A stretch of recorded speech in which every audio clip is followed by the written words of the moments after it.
Mr. DSO. So when people ask you, should I get divorced? What do you tell them? Like, what answer do you give them? I'm not the person to answer that. Dude, that's why I love you, dude. Yeah.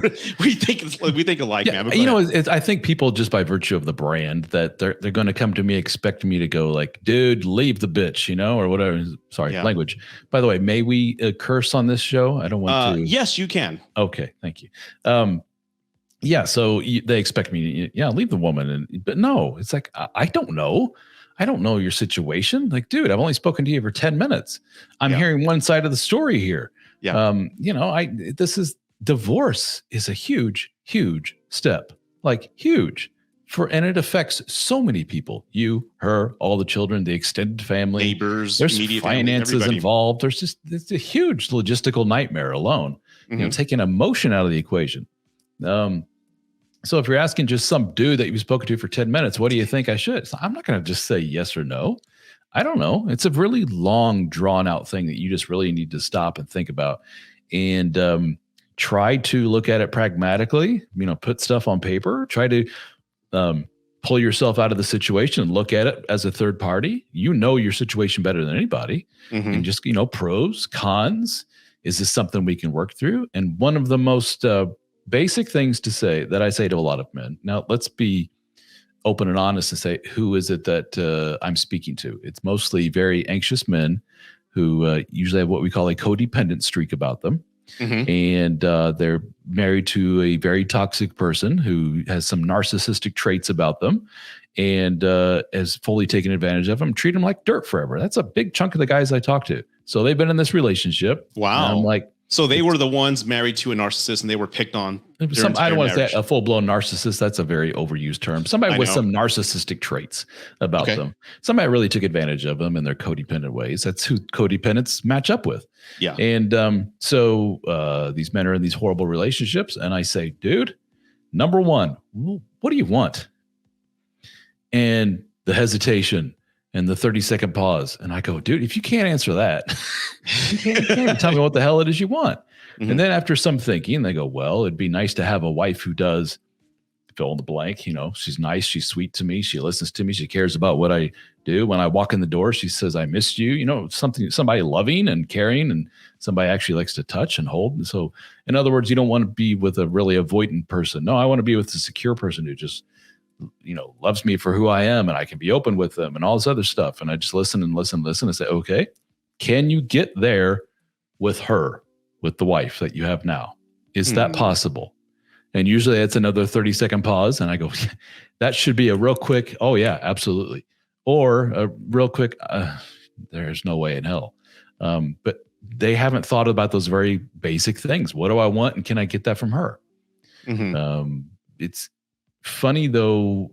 I don't want to go down the sexist road here, but I think if we were to poll, if we were to poll men and women in this position, I think women seem to be much more apt at figuring out exactly what it is they want. And they are not afraid to say, and you, dude, are lacking in this one, and this one on my list.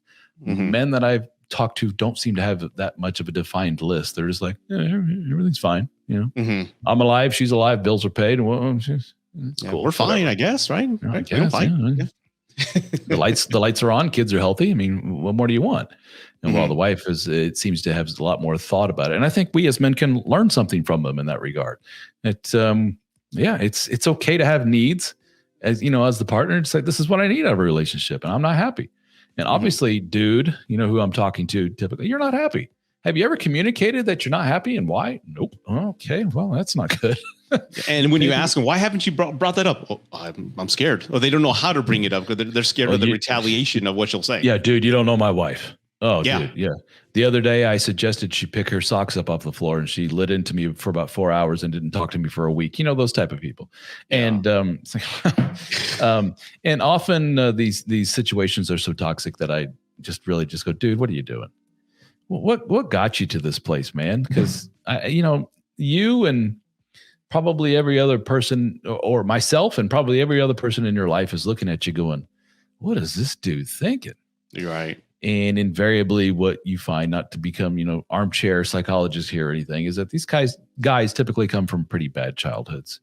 and they don't have a really good sense of themselves, a really good love for themselves. They don't care about themselves. They don't like themselves very much. So they don't deserve much more than what they got.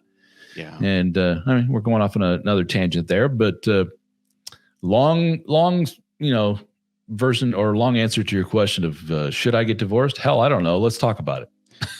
Yeah. Let's dig into what's going on here. And there have been, let's be transparent here. There have been moments, not many, but there have been moments where I listen to some dude and I'll just go, it sounds like you got a real doll for a wife. Like, she sounds like a really good person, dude. You need to yank your head out of your ass and realize what it is you have. Mm-hmm.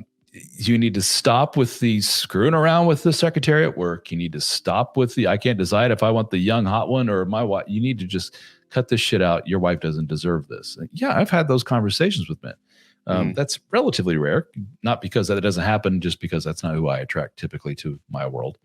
But yeah, it just takes a lot of dissecting the situation and figure out what's going on before you make a big decision like that. Yeah. And you know what? I'm glad that you said, I don't know. Yeah, I need more than that, because I get people that ever since this whole thing blew up, right, on TikTok and whatever, I get people, should I get divorced? And I'm like, well, I can't answer that with a text.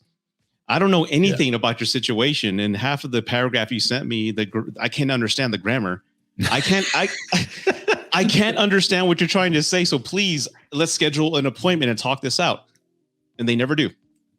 They never do. Only a few, like maybe I'm talking 4, have actually, in the 3 years I've been doing it, has said, okay, let's talk this out. They want to invest in talking it out, but I feel a lot of people don't know what they want or how they feel. They're just angry and just fed up, and they just want somebody to kind of push them over the edge. Yeah. Like, just tell me to do it and I'll do it. I'm like, no, I'm not going to do that for you. But what I do say as a general rule, when people say, Rudy, should I get divorced? I go, look, if you still love your husband or wife, I'll speak from the man's perspective. If you still love your wife, fight for it. Fight for it, because love and marriage is a beautiful thing, and you have to invest into it. So fight for it. But if you find yourself, she's not meeting you halfway, and you've exhausted every single option, and every option, I'm talking years. If you've exhausted every option possible to fix your marriage and to make it better, and it's just not working, then that would be the chance for you to go ahead and leave. Because again, you can leave with the peace of mind knowing you tried everything, and you won't have that what if in back of your mind when you file and you're moving on 3-4 years from now. Yeah. Having that peace of mind is, in my opinion, what I had the greatest feeling ever. Because again, I never had any what ifs or I should have done this, I should have done that. Nope, I did everything, and that whole process took 4 years. Oh wow! So yeah, you really went through it then. Yeah. Because I loved her. And, in a sense, I still love my ex-wife. She's a wonderful mother, and she's remarried. So she was my first love. You know how that first love is, that high school sweetheart love. Sure. Mm-hmm. I wanted to fight for it to get it to work. And I didn't. Talking years of counseling, years of therapy. And I said, okay, it's not going to work. Nothing's changing. Mm-hmm. So I'm not going to waste any more time and move on. So that's really the one answer I will give people. And you just said something that every dude says. I want to make sure I've done absolutely everything I can before, calling it quits. Yeah. But the problem with that, and that sounds great on paper, and I agree. And kudos to you for doing it for 4 freaking years. That's about 3.5 years more than what most people do, I think. Is that if you are one of these codependent guys who basically has been kicked in the teeth for 20 years and has put up with so much shit, to say, I'm going to do everything I can before the dude just keeps moving the goalposts or keeps moving the finish line. And then 5 years later, he's like, there's still one more thing I haven't tried yet. And very good point. So you got to be very open and honest. I think that's where talking to other guys, like in our group, DSO fraternity, can help, bouncing your ideas off of guys who have been there, done that. You can literally talk to hundreds of men from around the world and say, this is what I'm doing, dude. And sure enough, within 5 minutes, you'll probably get 50 replies from some guys online saying, well, let me tell you what I think. I was in your exact shoes last year, and this is what happened. So, what's funny is, and you alluded to this before, where we feel alone in this post-divorce world and stuff. And one of the most common things we hear from guys is, it's funny, I thought I was the only one going through this shit. We all do. Yeah. Isn't that funny? Yeah. And of course I have to laugh if we're speaking to thousands of men doing it. It's like, really? But I get it, because same kind of thing. I went through that as well. I guess you intellectually, there are more people going through that, but you just think, I guess, in your little sphere, in your little world, that you just have to be forced into this little cocoon within your own little self, and there's no one to share all this with. And it really just takes you kind of raising a hand saying, little help here, and doing it in the right context to the right people, and you'll get the help. The help is there. You're not being a manly man, or you're not winning any points by going through all this shit alone. Right. That's what I'm trying to say. Yeah. Yeah. Very good point. And again, I want to rebuttal to my own point is that when I say that, I usually put I guess the conditions that, if you're in an abusive relationship, something toxic like that, that's an entirely different situation. You want to remedy that and get out as fast as possible. Safety first, right?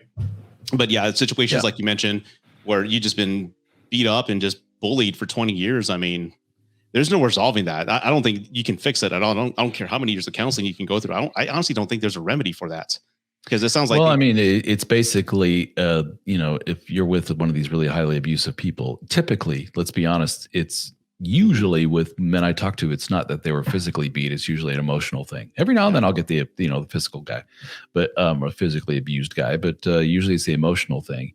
And often it's, Ralph, what do you think is the best chance here? Well, the best chance is that your wife finally raises her hand and says, you're right. I need help. Mm-hmm. I got shit going on up here. Ever since I was a little girl, I've had a lot of stuff happen to me. I'm just a broken person. You're right. I apologize for everything I've ever done to you. I need to go get help. Please be patient with me. I love you as I go through this. And I say, how likely do you think that is to happen? And the guys always laugh and we both know that's not going to happen. Hey, once in a blue moon, it does, I'm sure. Maybe. I honestly have yet to hear that happen, but that's where it has to start, where the other person said, oof, and you're right, that coming to the middle thing. Mm-hmm. Otherwise you have no chance in hell. You can't fix it all yourself, which is something, again, that's a very masculine thing. I can fix this. I'm a dude. It's all on me to take care of all this. It doesn't work that way. It doesn't. And I think another reason why men tend to stay is they don't want to be looked at as failures or like a quitter. Yep. I think that's all instilled in us, and we'll stay in situations longer than we should. We should have left a long time ago, but no, we don't want to be that label or carry that with us, because maybe I think a lot of guys, we are our own worst critics, and we just don't want that label put on us, and we'll do everything we can to keep that from us. But yeah, I agree. And again, having that community of brothers kind of to talk and get advice from, it's a healthy community. Is what I'm trying to say, is because it's not like a bunch of guys, leave her ass and we'll go out clubbing and doing all this stuff. No, you're trying to get down to the root of what's going on, what the problem is, how did you get there, to resolve it before giving somebody advice on what to do. And again, it's ultimately up to them to make that decision. We're not telling them to get divorced. We're trying to kind of guide them to make that own decision, like every counselor should.